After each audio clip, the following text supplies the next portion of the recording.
Hello दोस्तों, welcome to my this channel. अगर आप लोग इस चैनल पर पहली मर्तबा आए हैं तो इस चैनल को लाजमी से सब्सक्राइब कर लेना, क्योंकि आगे हमारी सारी वीडियोस इसी चैनल पर आने वाली है। तो चलो बिना टाइम जाया किए वीडियो को शुरू करते हैं। तो पिछले एपिसोड में हमने देखा कि लिंगडोंग अपनी चालाकी से हाईफुकवाई पपिट को अपना बना लेता है, जिसके बाद अचानक से लिंगडोंग को वहाँ पर किसी के आने की आहट सुनाई दे गई थी और वो ये आहट सुनते ही वहाँ से फौरन भाग जाता है। इसके बाद हम देखते हैं कि वो आहट किसी और की नहीं बल्कि मिस मुकिन की थी, जो अपने साथियों के साथ वहाँ पर हाईफुकवाई को हासिल करने के लिए आई थी। लेकिन यहाँ पर पहुंचने के बाद इन लोगों को मालूम होता है कि हम लोगों ने काफी ज्यादा देर कर दी। तभी पीछे से पैट्रिक टैंग भी वहां पर आ गया था, जो कि मिस मुकिन से कहता है कि मुझे अच्छे से मालूम है कि वो हाईफुकवाई तुम्हारे पास होगा, इसलिए उसे सीधी तरह से मेरे हवाले कर दो। मिस मुकिन उसे बताने की कोशिश करती है कि वो हाईफुकवाई मेरे पास नहीं है, लेकिन तभी हम देखते हैं कि पैट्रिक टैंग ने फौरन से उन पर अटैक कर दिया था, जिसको वो अपनी ग्रेट आर्मर टेक्निक से बहुत ही आसानी के साथ ब्लॉक कर लेती है। अब आगे नेक्स्ट एपिसोड बिल्कुल उसी सीन से शुरू होता है, जहां मिस मुकिन पैट्रिक टैंग को कहती है कि तुम कुछ ज्यादा ही एटीट्यूड नहीं दिखाते रहते।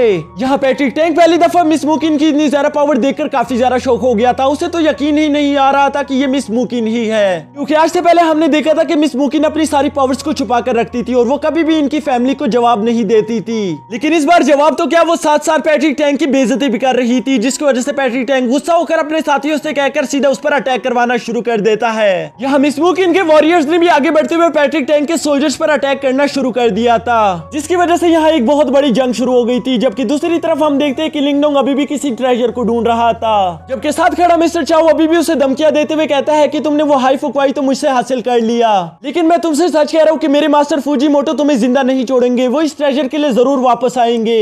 जबकि दूसरी तरफ हम देखते हैं कि लिंगडोंग तो पूरी तरह से मिस्टर चाओ को इग्नोर कर रहा था, जैसे कि उसे कोई फर्क ही नहीं पड़ता कि यहाँ पर कोई मेरे साथ मौजूद भी है या नहीं। अब यहाँ मिस्टर चाओ के साथ काफी ज्यादा आगे आने के बाद लिंगडोंग महसूस करता है कि इस जगह की एनर्जी काफी ज्यादा हाई है, यानी कि मुझे यहाँ पर जरूर कोई कीमती ट्रेजर मिल जाएगा अगर एक बार हम नीचे की तरफ चले जाए। तो सुनकर मिस्टर चाओ फौरन से कहता है कि नहीं, ऐसा सोचना भी मत, मैं तुम्हारे साथ बिल्कुल भी नीचे नहीं जाऊंगा। क्या तुम पागल हो? तुम महसूस नहीं कर सकते कि नीचे कितना ज्यादा सर्द हो रहा है और वहाँ पर पता नहीं क्या होगा। हो सकता है कि हम जैसे ही नीचे जाए हम एक ही सेकंड में जमकर मर जाए, इसलिए मैं ये रिस्क नहीं लूंगा।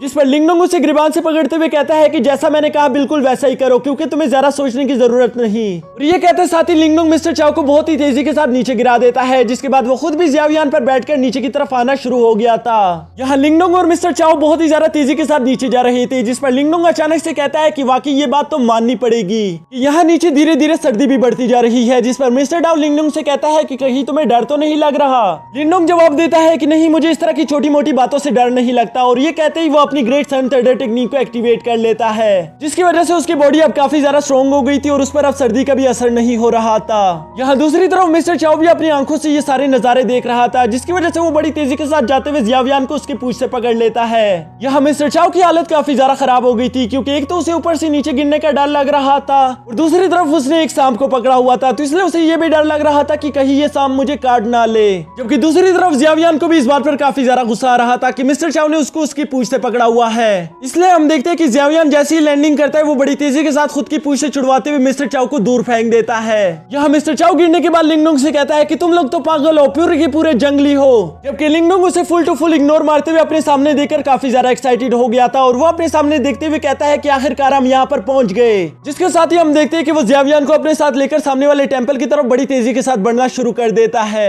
लेकिन वहां पहुंचने के बाद लिंगडोंग काफी ज्यादा शॉक हो गया था, क्योंकि वो देखता है कि जिस ट्रेजर के लिए वो इतनी दूर से चलकर आया था वो ट्रेजर वहां पर मौजूद नहीं है। लिंगडोंग काफी ज्यादा गुस्सा होकर जमीन पर पंच मारते हुए कहता है कि मैंने इतने सालों तक मेहनत की सिर्फ इस ट्रेजर को हासिल करने के लिए, और आखिरकार जब मैं इस ट्रेजर की जगह पर पहुंचा तो मुझे क्या मिला? कुछ भी नहीं। इस बात पर लिंगडोंग को काफी ज्यादा गुस्सा आ रहा था कि तभी हम देखते हैं कि मिस्टर चाओ पीछे से हंसते हुए कहता है कि तुम्हें कैसे लगा कि ये ट्रेजर यहाँ पर हो सकता है? जो सुनकर लिंगडोंग ने फौरन से मिस्टर चाओ को उसके गले से पकड़ लिया था और वो उससे कहता है कि बताओ तुम्हें इस ट्रेजर के बारे में क्या मालूम है? जिस पर मिस्टर चाओ से कहता है कि अच्छा मुझे छोड़ दो, मैं तुम्हें सब कुछ सच सच बताता हूँ। और ये कहते साथ ही मिस्टर चाओ बताना शुरू कर देता है कि यान किंगडम के लीडर के पास इस मोनामेंट को खोलने का रास्ता ऑलरेडी मौजूद था और इसलिए वो लोग पहले यहाँ पर आकर उस ट्रेजर को यहाँ से ले गए थे। मैं तुमसे कह रहा हूँ कि वो ट्रेजर तुम्हें यहाँ पर कभी भी नहीं मिलेगा। जिस पर लिंगडोंग काफी ज्यादा गुस्से में आकर मिस्टर चाओ को उसके मुंह पर पंच कर देता है। जिस पर मिस्टर डाउ लिंगडोंग से कहता है कि तुम ये बार बार क्या कर रहे हो? आखिर तुम इतने बूढ़े इंसान को बार बार क्यों मार रहे हो? लिंगडोंग जवाब देता है कि मुझे नहीं मालूम, मुझे नहीं पता कि आखिर मैं क्या कर रहा हूँ। मुझे तो लग रहा है कि आज तक मैंने जितनी भी मेहनत की थी वो सारी की सारी मेहनत बेकार चली गई।